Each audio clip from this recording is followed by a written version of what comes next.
Evidentialism tries to argue for the existence of God by offering evidence of supernatural events. Picture this.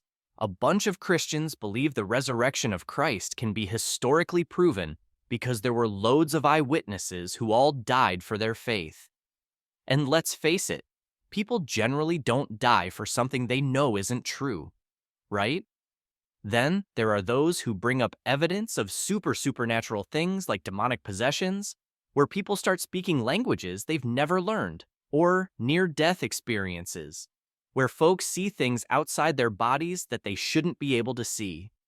Imagine sitting in a courtroom, and instead of discussing mundane things like alibis, you're debating whether someone saw angels dancing on the head of a pin. It's like trying to prove that unicorns exist because your friend swears they saw one at the local park. So if you're curious about the wild and wacky world of evidentialism, get ready for a journey that's as entertaining as it is thought-provoking. Who knows? You might just find yourself pondering the mysteries of the universe and having a good laugh along the way. Moral. The moral argument goes like this. Objective morality is only real if God exists. Since we believe objective morality is real, then God must exist. Simple, right? But let's take a funny and curious twist. Imagine we're debating whether cannibalism is good or bad. One person says, cannibalism is good. Another shouts back, no, it's bad. They go back and forth like a bizarre tennis match. Who's right? Now, I'm assuming you agree that cannibalism is bad. If not, please stay away from me. But seriously, how do we know who's correct? How do we determine if these aren't just differing opinions? Our little friend here can only be objectively correct if there's a supreme authority that declares cannibalism is bad. And that supreme authority, that's what we call God. So if you're intrigued by the moral argument and enjoy a good laugh while pondering deep questions, dive into this philosophical debate. Cosmological. The cosmological argument is like a philosophical game of dominoes. It starts with the idea that everything in the universe has a cause. Your alarm clock ringing, caused by the timer. The timer, set by you. But where does this chain of causes end? Can it go on forever? Not likely. At some point, there has to be a first cause, a domino that tips over everything else without itself being toppled. This unmoved mover, uncaused causer, unchanged changer has to be eternal. Why? Because if it ever started or stopped existing, it would be subject to change, and that's a no-no. It also needs to be outside the universe since everything in the universe is caused. And to be able to move everything without being moved itself, it has to be all-powerful. This mysterious first cause? We call it God. Still scratching your head? Let's make it even more mind-bending. Everything is a mix of actuality, what it is, and potentiality, what it could be. A baby is actually alive and has the potential to be an adult. An apple is actually red and has the potential to be eaten. When you munch on that apple, you're actualizing its potential to be eaten. Now, you also have potential.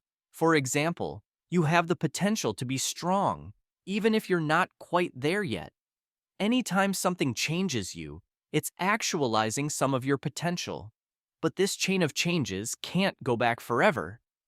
Eventually, you hit an unactualized actualizer, something that doesn't need anything else to change it. And guess what? That's God. God is pure act, meaning he is everything he possibly could be.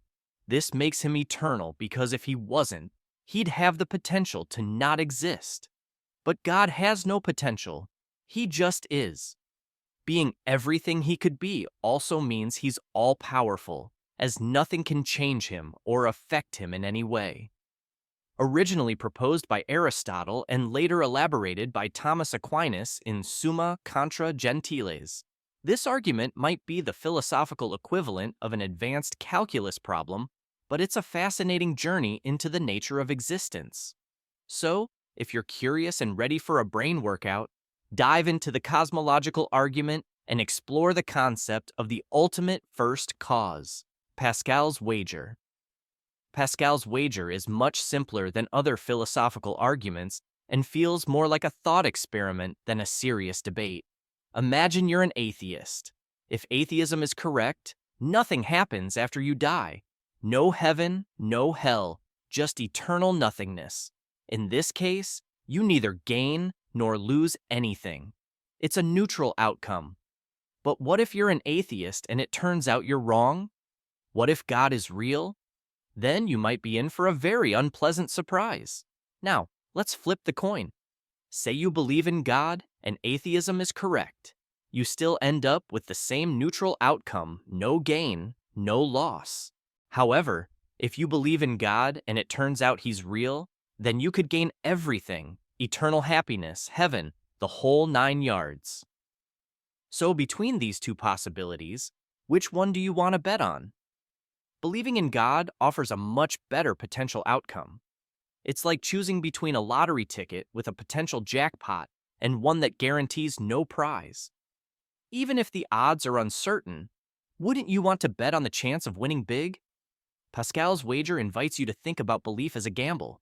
It's a lighthearted yet intriguing way to consider faith, making you wonder which bet you'd prefer to place. So, if you're curious and enjoy a good mental bet, give Pascal's wager some thought. It might just be the best wager you ever make. Teleological. The teleological argument suggests that everything in the universe seems to have a purpose, implying that the universe must have had a designer. Think about it. If you stumbled upon a complex machine, you'd naturally assume someone designed it, right? The teleological argument takes this idea and applies it to the entire universe. Imagine the universe as a giant, intricate machine. Things in nature, like the human cell or the ecosystem, are incredibly complex and work like clockwork. Darwinian evolution explains a lot of this complexity, but there are still some things it can't account for, like the 4 physical constants of the universe. These constants, the gravitational constant, the electron charge, the strong nuclear force, and the weak nuclear force, are so perfectly fine-tuned that if they were even a tiny bit different, the universe would collapse in on itself.